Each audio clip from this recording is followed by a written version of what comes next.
கலைக்கிறவங்களுக்கு அதுக்கு பதிலா சாப்பிட வேண்டிய ஸ்மூத்தி இன்னைக்கு அதான் செய்ய போறோம். அதுவும் ரொம்ப சத்தான பொருளை யூஸ் பண்ணி.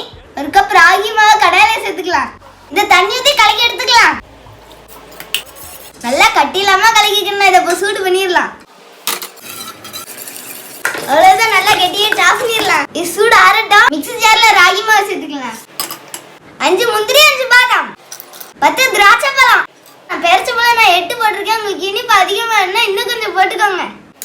ஒரு வாழைப்பழம், ஒரு ஆப்பிளை வெட்டி சேர்த்துக்கலாம். ஒரு டம்ளர் பால் ஊத்திக்கலாம். அவ்வளவுதான், அரைச்சிடலாமா? குடிச்சு பார்த்துடலாமா எப்படி இருக்குன்னு? கூழ் மாதிரியே இருக்கு. கொஞ்சம் இந்த கெட்டியா இருக்கும்ல கூழ், கொஞ்சம் அந்த மாதிரி இருக்கு. நல்லா இருக்கு. ஒருவேளை சாப்பாடை குறைக்கணும்னா இந்த மாதிரி ட்ரை பண்ணுங்க. வயிறு கும்முன்னு ஆயிரும். இனிப்பு வேணும்னா சீனி போடாதீங்க. 2 பேரிச்சை பழத்தை எக்ஸ்ட்ரா போட்டுக்கோங்க.